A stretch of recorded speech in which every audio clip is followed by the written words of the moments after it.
Ya. Bismillahirrahmanirrahim.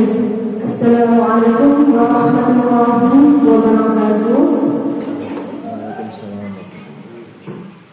Yang terhormat kepada Ibu Kepala Sekolah UPTD SD Negeri 2 Karya, yang terhormat kepada Bapak Ibu sekalian, alhamdulillah pada pagi hari ini bisa menghadiri kegiatan ini. Pertama-tama, marilah kita panjatkan puji syukur atas kehadiran Allah Subhanahu wa Ta'ala. Alhamdulillahirabbil alamin, karena telah memberikan kita nikmat sehingga kita dapat berkumpul dalam keadaan sehat walafiat, guna untuk mengikuti kegiatan dengan judul diseminasi budaya positif di sekolah. Salawat salam tak luput kita sampaikan kepada junjungan kita Nabi besar Muhammad Sallallahu Alaihi Wasallam, yang selalu kita nanti-nantikan syafaatnya di yaumul akhir. Allahumma amin. Selanjutnya, saya akan membacakan susunan acara pada pagi hari ini. Acara yang pertama, pembukaan. Acara yang kedua, menyanyikan lagu kebangsaan Indonesia Raya. Acara yang ketiga, sambutan dari Ibu Kepala Sekolah UPTD SD Negeri 2 Radaya. Acara yang keempat adalah acara inti, yaitu diseminasi budaya positif di sekolah oleh guru penggerak angkatan 10 dari UPTD SD Negeri 2 Radaya, Kabupaten Lampung Timur. Dan acara yang terakhir yaitu penutup. Hadirin yang berbahagia, untuk mempersingkat acara, marilah kita buka acara pada pagi hari ini dengan mengucap lafal basmalah. Acara selanjutnya menyanyikan lagu Indonesia Raya. Hadirin dimohon untuk berdiri.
mengenal acara selanjutnya, yaitu sambutan dari Ibu Kepala Sekolah UPTD SD Negeri 2 Lakadaya kepada Ibu Siti Yusya dipersilakan.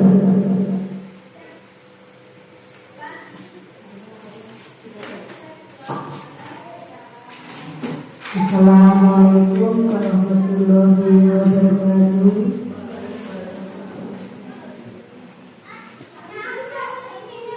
Pada Bapak Ibu Dewan Guru Perjuangan Nadaya yang saya hormati, pertama-tama marilah kita panjatkan puji-puji kita kehadirat Allah Subhanahu wa Ta'ala, yang mana pada pagi hari ini kita masih diberi kesehatan sehingga kita masih bisa mengikuti kegiatan dari calon guru penggerak dari SD 2 Lakadaya tanpa kurang suatu apapun. Kedua kalinya sholawat kita salah tetaplah kita sanjungkan kepada junjungan kita Nabi besar Muhammad Sallallahu Alaihi Wasallam yang senantiasa kita nanti-nantikan syafaatnya di yaumul kiamat kelak nanti. Amin. Allahumma amin. Bapak Ibu Dewan Guru yang saya hormati, pagi hari ini kita mengikuti kegiatan aksi nyata, yaitu diseminasi budaya positif UPTD SDN 2 Lakadaya. Semoga kegiatan ini nanti bisa berjalan dengan lancar. Selain itu, kita Dewan Guru bisa mengambil hikmahnya dari kegiatan ini. Sebelumnya, apa sih yang dinamakan diseminasi itu? Nanti lebih lanjut ya, Bapak Ibu bisa mendengarkan pemaparan dari Ibu Amelia Hayulintias dalam aksi nyatanya tersebut. Di sini saya tidak bosan-bosan untuk selalu mengingatkan kepada Bapak Ibu agar selalu berusaha dan berupaya meningkatkan kompetensi dan meningkatkan profesionalisme sebagai pendidik, sehingga kita dapat mencetak generasi bangsa yang memiliki akhlak mulia. Sebagai pendidik, kita memang menyandang istilahnya gelar pahlawan tanpa tanda jasa. Tapi walaupun demikian, kita harus tetap semangat untuk memberikan pelajaran pendidikan kepada anak didik kita, sehingga nanti ketika anak-anak didik kita sudah keluar dari SDN 2 Lakadaya, mereka mempunyai kesan yang baik terhadap kita sebagai pendidik. Karena apapun yang kita berikan, apapun yang kita sampaikan ke anak didik kita, itu akan menjadi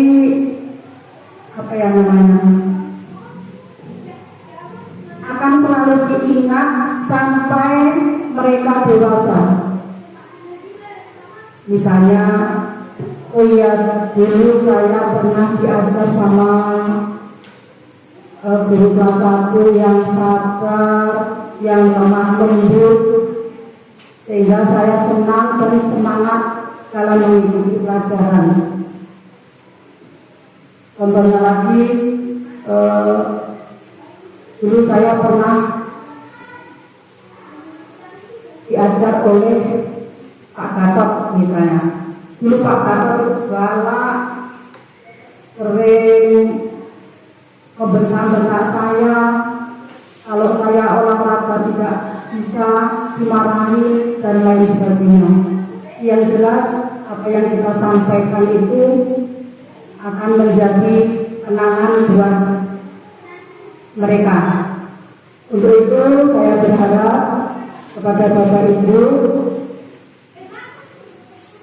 terutama dalam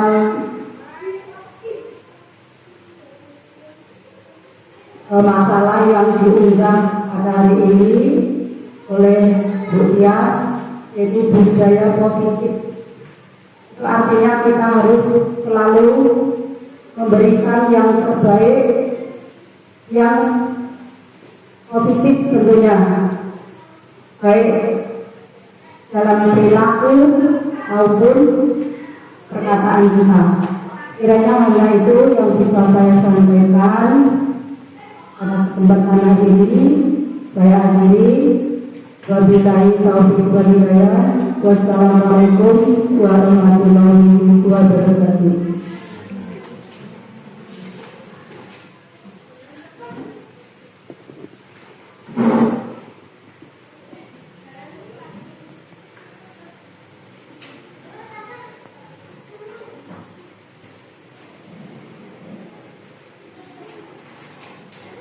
Terima kasih kepada Ibu Siti yang selaku Kepala Sekolah UPDG SD Negeri Surabaya.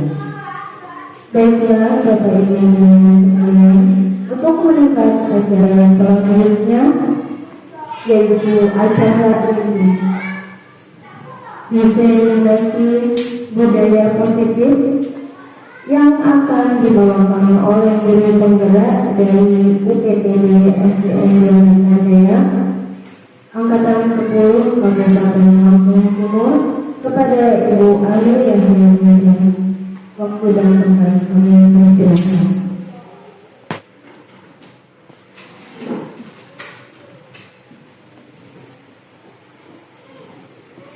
Assalamualaikum warahmatullahi wabarakatuh.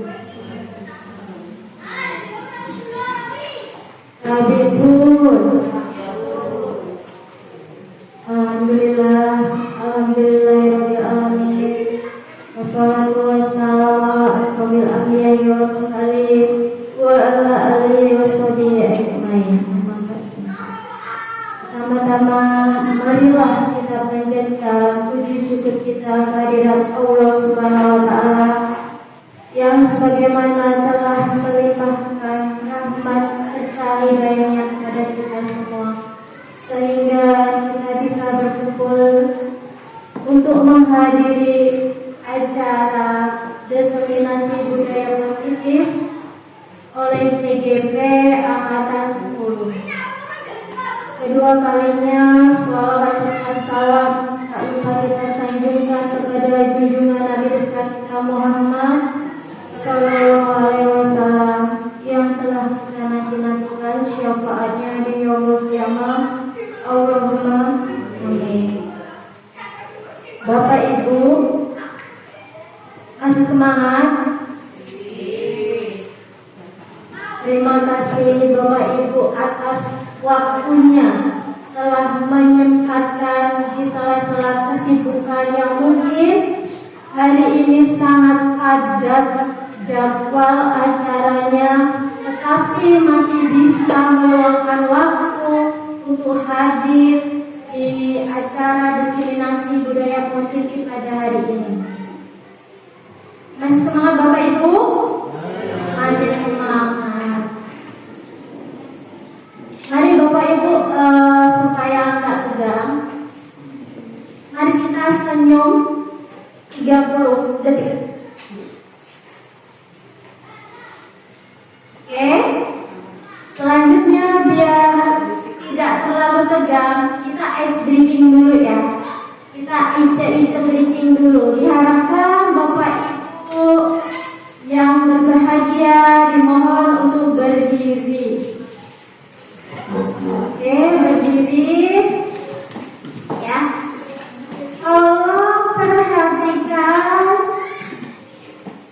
Gerakan badan saya, telinga mendengarkan instruksi apa yang saya katakan.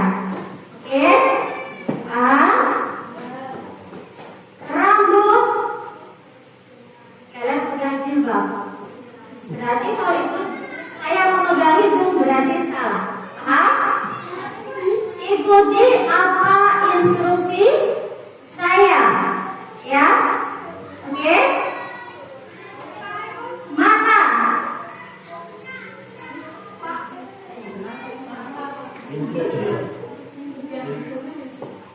Mata. Pak Fauzi tidak fokus. Mata, hidung,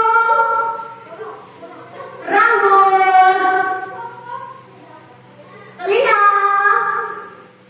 rambut. Oke, bisa ya? Sekarang cepet ya. Oke.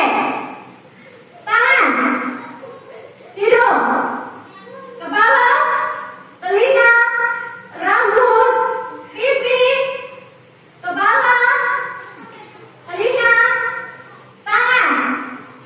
Oke, masih banyak yang fokus. Oke, beri tepuk tangan buat Bapak Ibu hebat-hebat. Sudah tidak tegang, sudah tidak apa ya?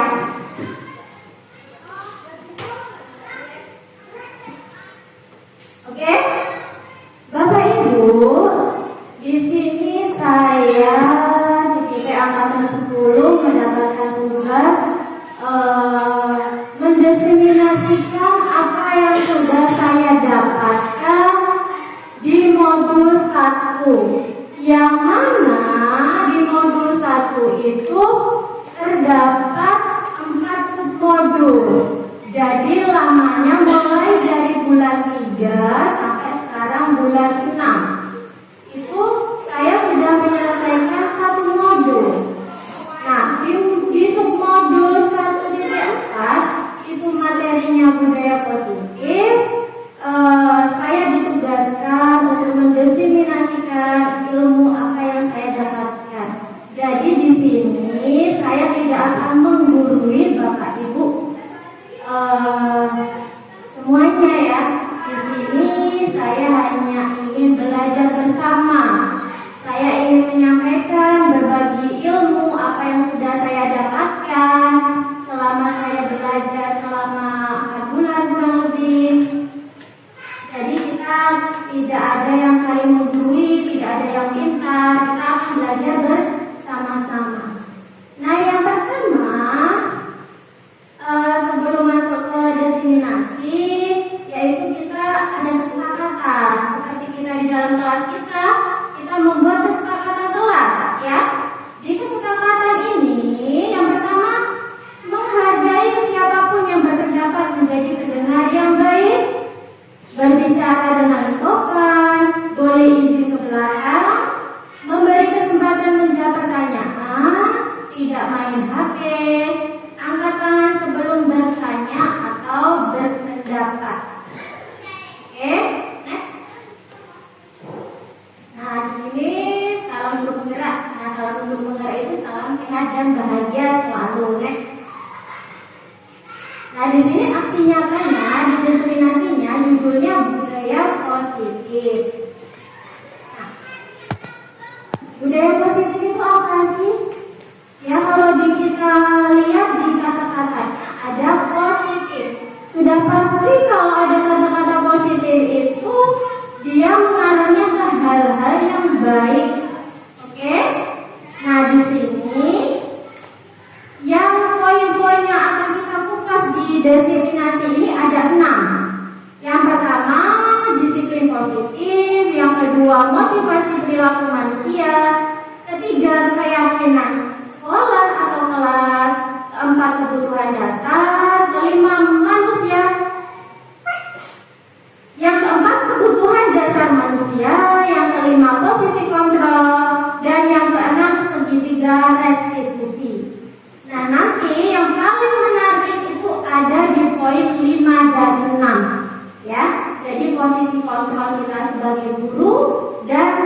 3 restitusi cara kita menangani siswa kita.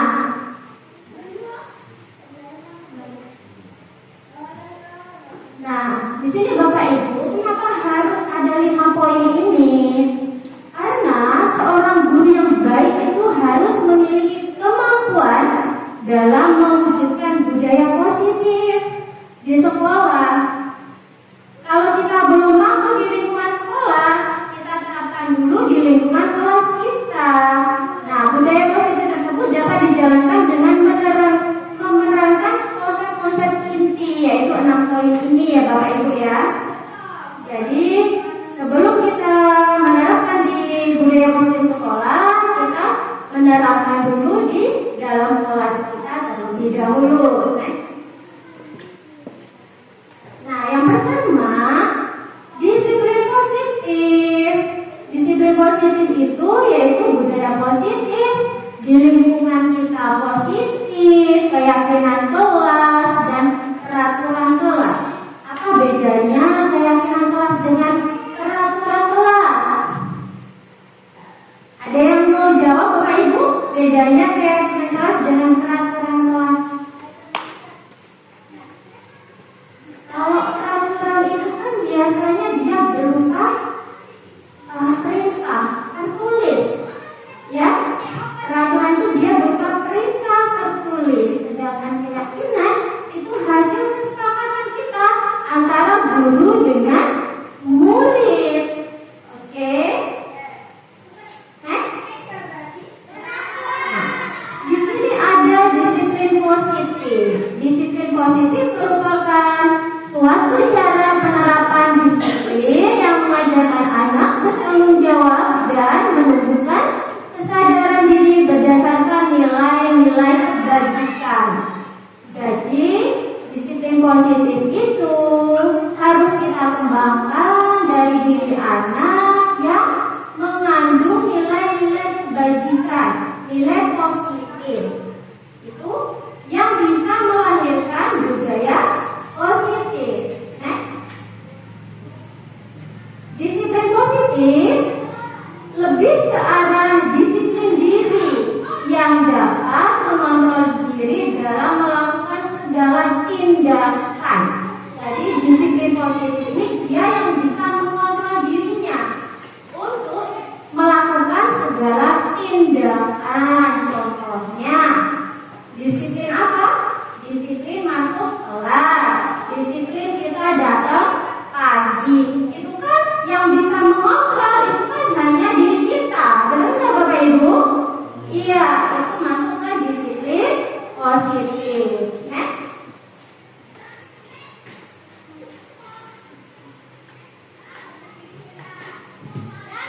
Oke, disiplin positif yaitu disiplin diri yang dapat membuat murid memahami dan menyadari berdasarkan motivasi internal, bukan akibat paksaan, ujian atau hukuman.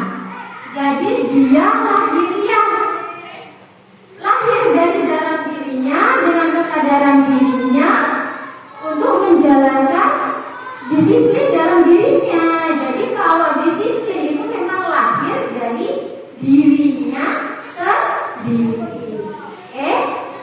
Nah, dalam disiplin positif kita tak lepas dari 6 karakter, yaitu apa Bapak Ibu yang sering kita terapkan pada anak-anak?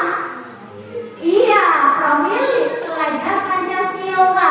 Oke, di sini ada beriman dan bertakwa kepada Tuhan yang Maha Esa dan berakhlak mulia, mandiri, berkebinekaan global, bergotong royong, kreatif dan berpikir kritis. Ini adalah pegangan kita untuk membentuk anak didik kita mengarah ke dalam budaya positif di dalam kelas. Lebih tepatnya disiplin positif. Next. Nah, sekarang Bapak Ibu, tadi kita sudah belajar ke budaya positif. Kita masuk di poin 2.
Untuk kelas 5 itu sudah melakukan kesepakatan antara guru dan murid.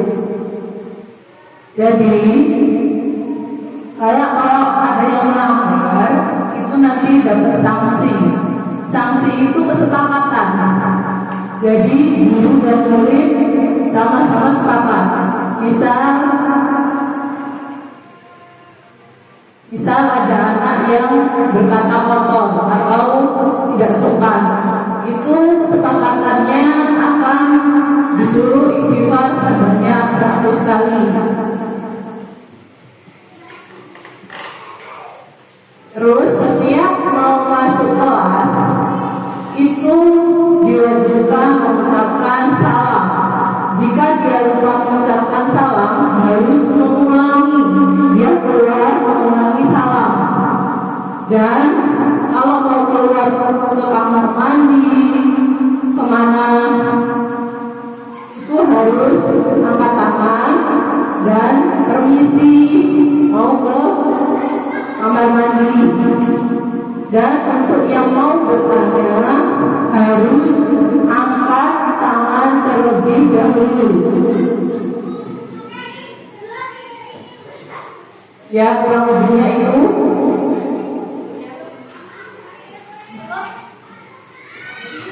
Bu Dewi,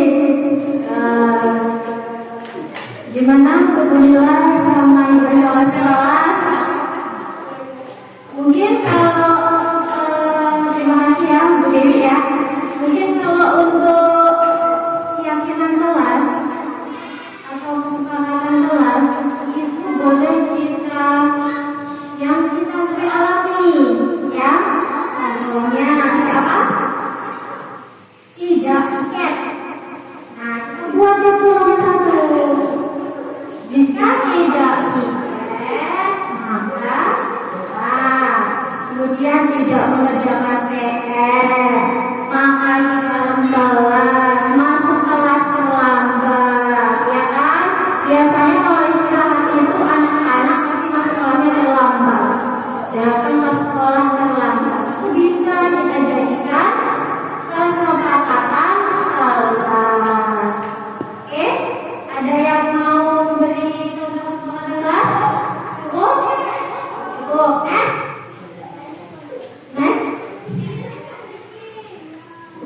Keyakinan kelas atau sekolah? Keyakinan sekolah atau keyakinan kelas berupa pernyataan universal yang mudah diingat dan dipahami dan harus diterapkan di lingkungan sekolah. Ya, contohnya tidak datang terlambat, tidak upacaranya tidak boleh datang terlambat. Itu masuk ke keyakinan sekolah. Oke, next. Nah, di sini contoh keyakinan kelas, ya. Di sini Bapak Ibu ada saya contohkan keyakinan kelas. Yang pertama contohnya bekerja sama menjaga kebersihan. Itu bisa kita jadikan keyakinan kelas. Saling peduli, menghargai, membantu sesama lain, terutama kepada teman, menjaga dan meletakkan barang sesuai tempatnya, tepat waktu dan aktif di kelas, dan mengerjakan tugas tepat waktu. Ini sering murid tidak melakukan PR. Nah, di sini ada juga keyakinan kelas yang dia mengarahnya ke kepribadian seorang anak. Setiap anggota kelas itu perlu belajar, senang. Anak itu kalau kita di dalam kelas itu harus kita deketin satu persatu ya Bapak Ibu ya. Mana anak yang kelihatannya pendiam, mana anak yang kelihatannya riang, mana anak yang kelihatannya minder, itu harus kita deketin. Kenapa sih kok dia minder? Apa faktor dari keluarga? Apa dari rumah memang sudah ada masalah dengan orang tua? Kita sebagai guru harus fleksibel menempatkan diri kita. Ya, oke kan? Next. Nah, sekarang kebutuhan dasar manusia. Next. Nah, pernyataan jika seorang murid melakukan suatu perbuatan yang bertentangan dengan nilai-nilai memenuhi kebutuhan dasar mereka. Nah, sering kita jumpai anak-anak Bapak Ibu ya. Ketika anak-anak itu melakukan suatu kesalahan, kenakalan, keluar dari jalurnya, itu pasti mereka itu sedang membutuhkan suatu perhatian. Oke, next. Nah, ini kebutuhan dasar manusia Bapak Ibu ya. Yang pertama bertahan hidup. Yang kedua kasih sayang. Yang ketiga penguasaan. Yang keempat kebebasan. Dan yang kelima ini kesenangan. Nah, kita harus sadar bahwa anak didik kita itu dia membutuhkan kelima-limanya ini Bapak Ibu. Kelima-limanya. Yang mana ketika dia itu melakukan suatu kesalahan, dia itu pasti untuk bertahan hidup. Misalkan dia makan di kelas karena dia lapar, manusia perlu makan, ya kan? Maka dia masuk ke bertahan hidup. Dia perlu ditegur guru, perlu dideketin seorang guru, berarti dia itu butuh kasih sayang. Yang ketiga dia penguasaan. Jika anak itu merasa paling hebat dari temannya, nah seorang anak itu dia butuh penguasaan. Ketika anak ingin nulis di lantai, banyak yang ada di kita Bapak Ibu ya, dia menginginkan kebebasan dan kesenangan. Itu adalah karakter anak didik kita Bapak Ibu ya. Itu adalah tugas kita untuk mengarahkan ke dalam hal yang positif. Oke, next. Nah, di sini ada studi kasus ya. Di sini saya sendiri wali kelas 6 sedang bingung menghadapi pula salah satu murid di kelas saya yang bernama Arga. Beberapa anak telah mengeluhkan Arga yang seringkali meminta bekal makan siang mereka dengan paksa. Jika Anda menghadapi situasi seperti saya, apa yang Anda lakukan? Kira-kira mengapa Anda melakukan hal demikian? Oke, next. Nah, yang pertama, anak melakukan hal demikian itu kan dia mempunyai beberapa alasan ya Bapak Ibu ya. Yang pertama, alasan anak itu dia itu lapar. Ya, oke? Karena lapar, orang tuanya tidak membawakan bekal makan siang, sehingga dia meminta bekalnya kepada teman-temannya. Ini menunjukkan kebutuhan manusia yang bertahan hidup atau disebut dengan survival. Oke, next. Alasan kedua, karena ia merasa senang diperhatikan teman-temannya. Dia senang mengganggu teman-temannya, memintain makanan teman-temannya, dia merasa senang. Sehingga temannya melaporkan dengan gurunya. Dan guru memberitahu kepada orang tuanya memperhatikan dia, mengajak dulu temannya, kenapa kok kamu minta makan kepada teman kamu? Kan lebih perhatian lagi, mau ngobrol dengan anaknya, ya kan? Nah, di sini dia menerapkan kebutuhan apa? Kasih sayang, rasa diterima. Next. Alasan ketiga, karena temannya jadi takut dengan dia dan menuruti keinginannya, maka sebetulnya Arga sedang berusaha memenuhi kebutuhan dasarnya kekuasaan. Jadi kalau dia nakal, berarti dia kebutuhan dasarnya itu tentang kekuasaan. Next. Keempat, alasannya karena ia merasa bosan dengan bekal makanan ibunya, sehingga dia meminta teman-temannya, karena temannya beraneka ragam makanannya. Dia bebas kesana kesini meminta temannya, ya. Tanpa contoh yang saya contohkan ini, pasti Bapak Ibu mengalaminya di kelas. Anak itu mengalami kebebasan apa? Nulis di bawah, ya kan? Ada yang kesana kesini. Dia itu menginginkan kebebasan Bapak Ibu.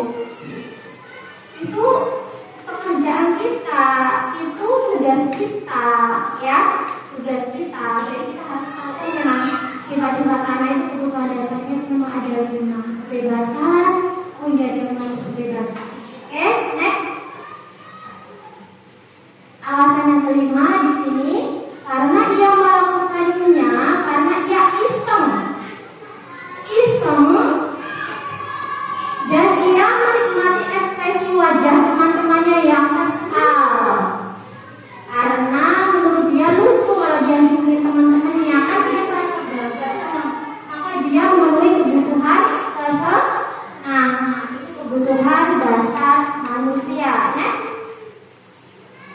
Oke, tadi itu kebutuhan dasar manusia yang perlu kita ketahui ya Bapak Ibu ya, pada diri manusia atau pada anak didik kita. Nah, gimana sih seorang guru itu harus menghadapinya? Kita ada posisi kontrol. Next. Nah, di sini ada posisi kontrol seorang guru Bapak Ibu. Yang pertama, guru sebagai penghukum. Yang kedua, guru sebagai membuat rasa bersalah. Yang ketiga, guru sebagai pemantau. Yang keempat, guru sebagai manajer. Nah, sekarang saya tanya dengan Bapak Ibu semua. Kira-kira Bapak Ibu ada di bagian mana ya ini ya? Coba tolong tulisnya di kertas yang sudah saya siapkan. Bapak Ibu kira-kira ada di posisi mana? Yang pertama, guru sebagai penghukum. Yang kedua, guru sebagai pembuat rasa bersalah. Yang ketiga, guru sebagai teman. Yang keempat, guru sebagai pemantau. Dan yang kelima, guru sebagai manajer. Kira-kira posisi Bapak Ibu sekarang ada di posisi mana? Boleh dituliskan di pos tas yang sudah saya bagikan. Yang pertama, guru sebagai penghukum. Kedua, guru sebagai membuat rasa bersalah. Yang ketiga, guru sebagai teman. Dan yang keempat, guru sebagai pemantau. Pemantau itu berarti dia hanya melihat, memerintah, pemantau. Terus yang kelima, guru sebagai manajer. Nanti kita akan membahas, kita kupas satu-satu sekarang. Oke? Sudah? Kasih. Ada contoh kan? Wow, sama ya?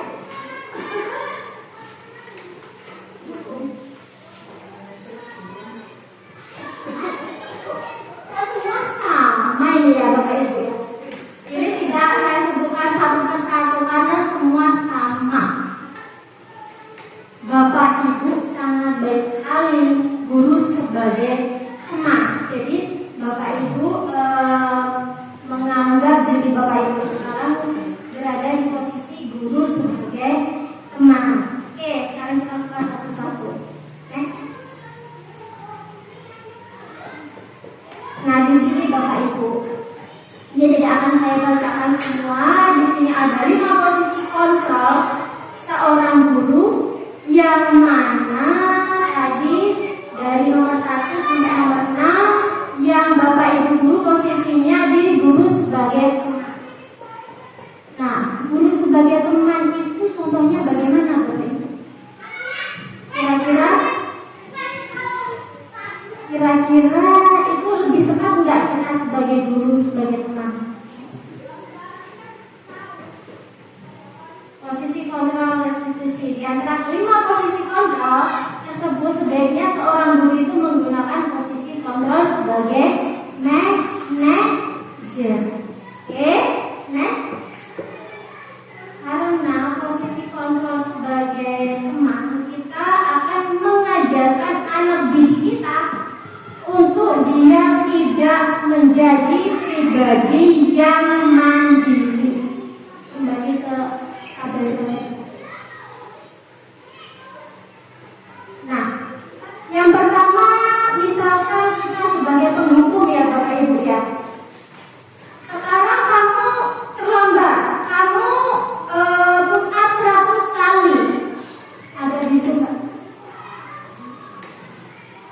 Kita push up 100 kali. Nah, itu tanpa kita sadari ya Bapak Ibu. Ada di sini.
sebagai teman itu contohnya, yuk lah yuk kita makan bareng, yuk lah yuk kita kesana sini duduk bareng. Sebagai guru, sebagai teman. Bahkan murid meletakkan guru di sebagai orang yang sangat penting di dunia. Contohnya, saya pikir Bapak Ibu teman saya ternyata begitu. Akan menghasilkan apa? Anak itu menjadi lemah, tidak mandiri, bahkan tergantung. Alah, ibu itu teman saya, baik dia sama saya, teman saya. Alah, kalau nggak ngerjain PR, ya udah, gitu kan? Itu hasilnya kalau kita sebagai teman. Nah, ini sebagai pemantau. Nah, ini sebagai pemantau. Di sini guru lebih apa ya? Hanya melihat pemerintah, bahkan dia menghukum, dan dia akan menghasilkan anak menitik beratkan pada sanksi atau hadiah darinya. Kadang kita memberi hadiah, oh kamu dapat nilai 100. Nanti kalau kamu dapat nilai 100, ibu kasih buku 1 losen. Ternyata tidak boleh Bapak Ibu. Padahal tanpa saya sadari, saya pun juga pernah melakukan itu Bapak Ibu. Saya menjadi tahu setelah saya belajar segitiga restitusi ini, bahwa ternyata memberi hadiah kepada anak didik kita itu tidak boleh, apalagi untuk menyelesaikan tugas. Ya, akan menjadikan apa? Menitik beratkan, aku mau ngerjain nanti aku dapat hadiah. Jadi dia hanya semata-mata hadiah tersebut. Gitu ya Bapak Ibu ya. Nah, kalau di sini sebagai manajer itu sebagai kita melahirkan suatu pertanyaan-pertanyaan kepada anak didik kita.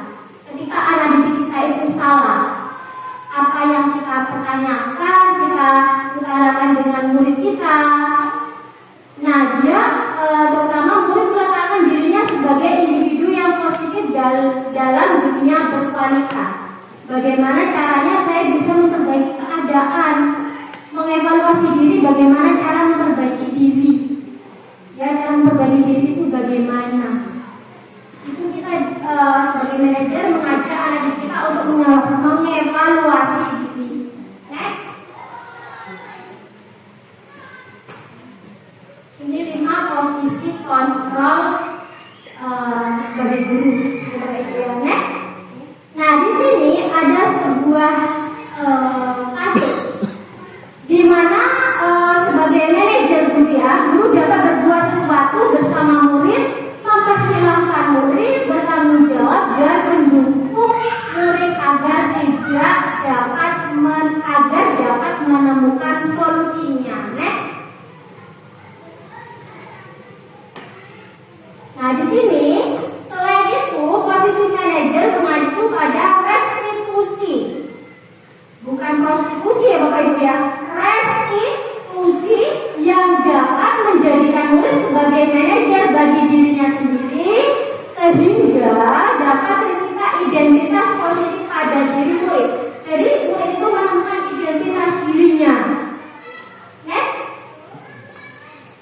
Nah, kita masuk ke segitiga restitusi. Saya mempelajari satu modul yang isinya 4 submodul. Menurut saya paling menarik. Selama ini saya menjalani guru itu belum tahu arah tujuannya guru itu harus bagaimana, cuma jalan lempeng-lempeng aja. Setelah saya masuk ke pelajaran segitiga restitusi, 5 posisi kontrol, sehingga kita tahu guru itu harus bagaimana. Nah, di sini ada tahapan dalam segitiga restitusi. Yang pertama itu kita menstabilkan identitas. Yang kedua, validasi tindakan yang salah. Dan yang ketiga, menanyakan keyakinan. Oke, itu adalah tahapan segitiga restitusi. Nah, di sini saya menemukan seorang anak yang dia makan di dalam kelas. Nah, di sini langkah awal kita menstabilkan identitas yang kita lakukan itu apa? Berdasarkan prinsip bahwa membuat kesalahan adalah bagian dari proses pembelajaran yang intinya akan menggeser identitas gagal ke arah identitas sukses. Next. Berbuat salah itu hal yang manusiawi, tidak ada manusia yang sempurna. Kita pasti bisa menyelesaikan permasalahan ini, tidak tertarik untuk mencari tahu siapa yang benar, siapa yang salah. Kamu menyalahkan dirimu sendiri terus menerus, apakah kamu bersikap baik pada dirimu sendiri? Nah, di sini validasi tindakan yang salah. Validasi tindakan yang salah dilakukan berdasarkan prinsip bahwa setiap individu itu berupaya memenuhi suatu kebutuhan, sehingga guru atau orang tua dia tahu pemikirannya sehingga mengarah ke stimulus respon menjadi proaktif serta akan lebih mengenali dan mengakui kebutuhan murid atau anak kita. Next.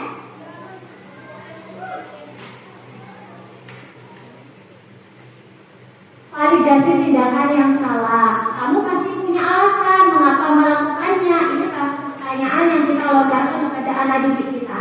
Apa yang penting bagi kamu?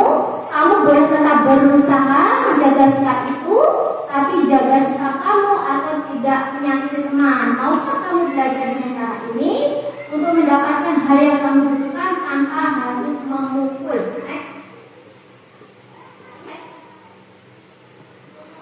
Nah, jadi ketika kita menemukan misalkan murid kita yang makan di kelas, kita mendekati anak itu. Kenapa? Nah, kalau kamu makan di dalam kelas karena lapar, Bu, rasanya begitu kan? Ibu juga sama. Jika ibu lapar, ibu juga sama. Ibu akan makan karena manusia itu butuh makan. Nah, terus kenapa kira-kira perbuatan kamu itu benar apa salah? Enggak, Bu. Itu kamu tahu, ya?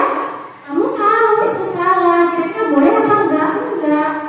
Nah, coba kita menanyakan keyakinan kelas kita, Bapak Ibu, itu gunanya keyakinan kelas kita. Berapa kita masukkan ke dalam keyakinan kelas kita boleh makan di kelas kita boleh. Kira-kira misalkan Safira tahu enggak keyakinan kelas kita apa? Keyakinan kelas kita apa? Tahu enggak? Tahu.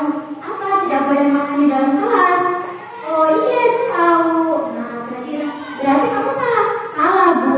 Kira-kira kamu besok mengulangi tidak? Tidak, Bu. Kira-kira bisa merubah untuk tidak seperti itu lagi? Bisa. Jadi yang pertama kita menstabilkan identitas anak itu supaya dia tidak down. Ya. Karena yang sering kita lakukan, kenapa kamu marah? Kenapa kamu seperti itu? Ternyata tidak boleh ya, Bapak Ibu ya. Kita harus menstabilkan identitas. Mungkin ini sangat sulit, tapi saya pun akan berusaha sedikit demi sedikit. Next. Nah, seorang guru yang baik itu harus memiliki kemampuan dalam mewujudkan budaya positif di sekolah. Budaya positif tersebut dapat dijalankan dengan menerapkan konsep-konsep inti seperti disiplin positif, motivasi perilaku manusia, keyakinan sekolah atau kelas, kebutuhan dasar manusia, yang kelima posisi kontrol, dan yang keenam segitiga SIUC. Bapak Ibu, kira-kira adakah pertanyaan atau tanggapan? Boleh yang mau bertanya ataupun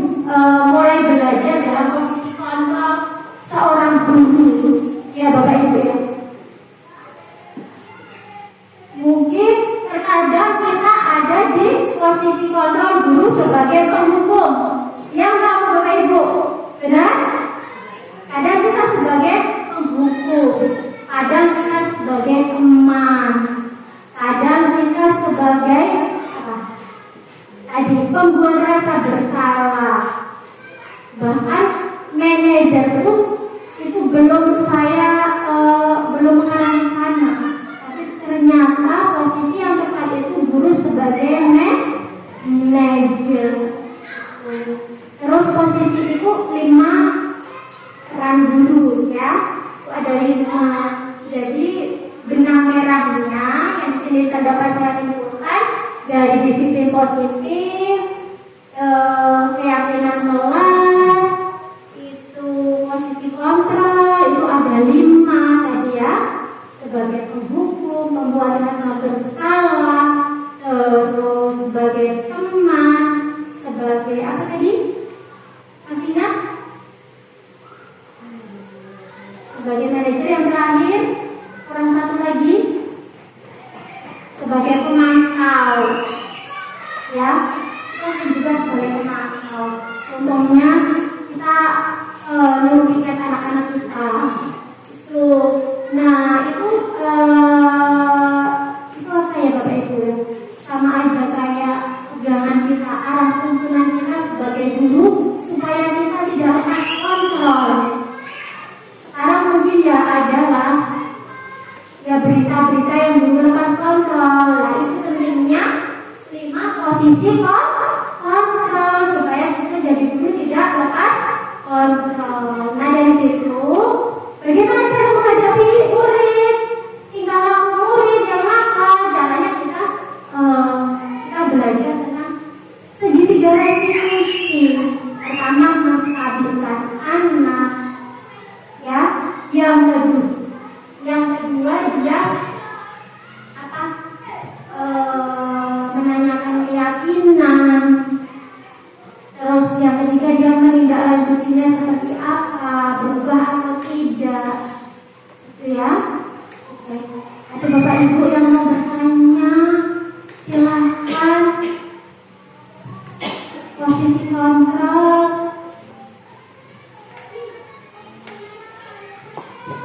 kontrol, seorang guru. Balik lagi ke segitiga restitusi, Mbak.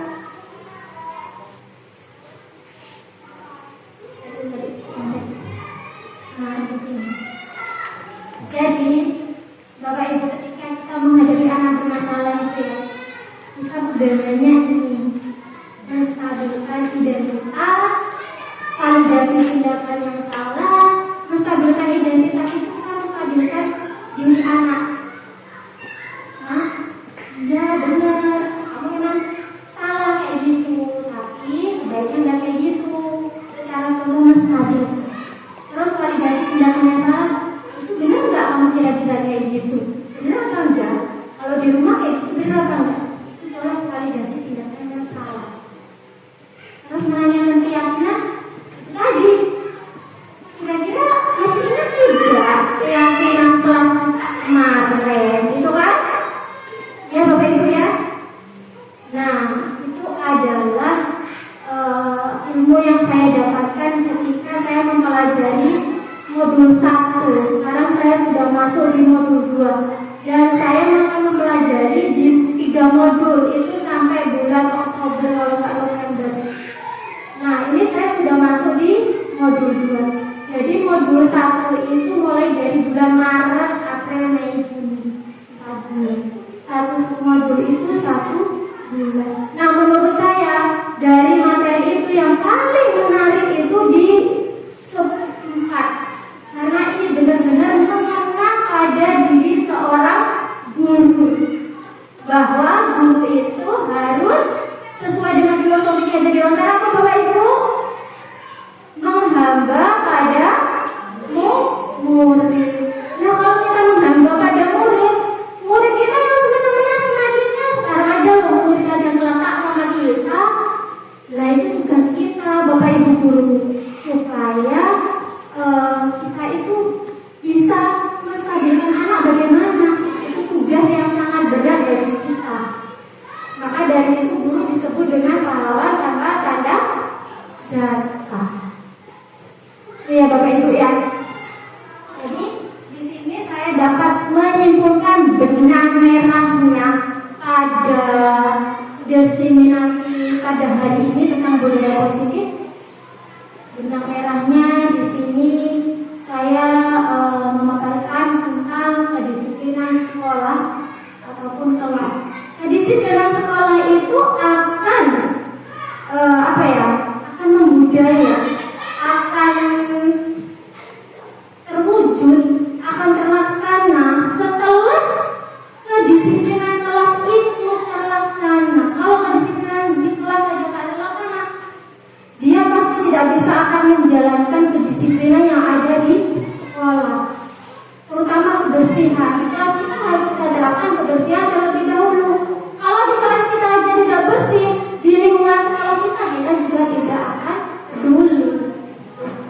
Kemudian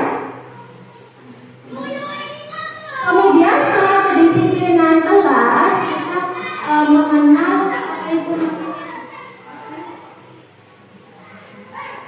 kedisiplinan kelas, terus perilaku manusia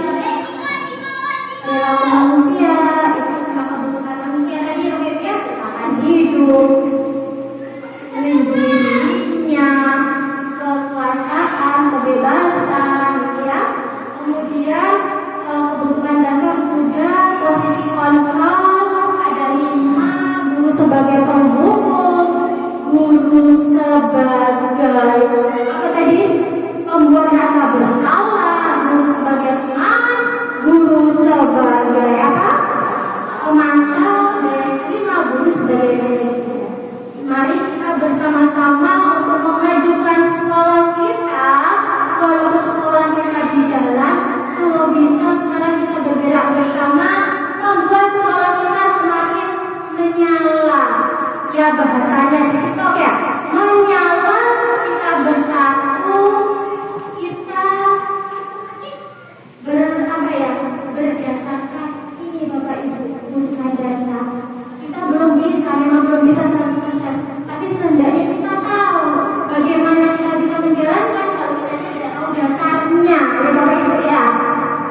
Untuk posisi kontrol, 5 posisi kontrol terhadap seorang pendidik. Kemudian setelah kita mengetahui benang merah dari posisi kontrol, kita ke restitusi atau segitiga restitusi. Itu cara kita menangani peserta didik. Oke. Nah, Bapak Ibu, saya rasa cukup penyampaian materi dari saya untuk diseminasi hari ini tentang budaya positif. Terima kasih atas waktunya menyempatkan di sela-sela kesibukan yang sangat padat acaranya sudah bisa menghadiri acara kami. Saya berterima kasih, saya ucapkan beribu-ribu terima kasih kepada Bapak Ibu semua. Semoga apa yang saya sampaikan bisa bermanfaat dan bisa menjadi pengalaman kita yang baik bisa kita jalankan, yang tidak baik tidak usah diambil ya Bapak Ibu ya. Terima kasih Bapak Ibu atas partisipasinya. Bapak guru hebat semua. Saya akhiri, wabillahi taufiq wal hidayah. Assalamualaikum warahmatullahi wabarakatuh.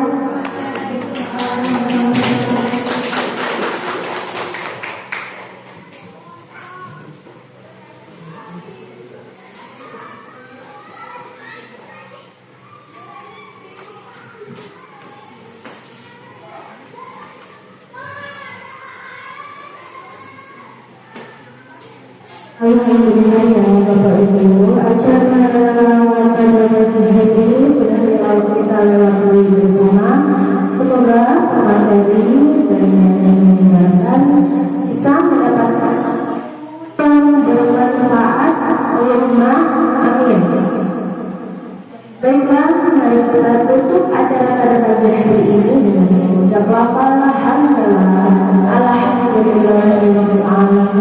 Saya sebagai pembawa acara jika ada salah kata, mohon maaf. Saya akhiri, wabillahi taufiq wal hidayah.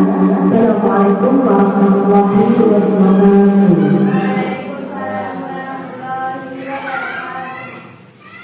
Assalamualaikum warahmatullahi wabarakatuh. Perkenalkan, nama saya Zaskia Ramadhani dari kelas 6. Saya sangat senang sekali telah diajarkan Bu Amelia membuat keyakinan.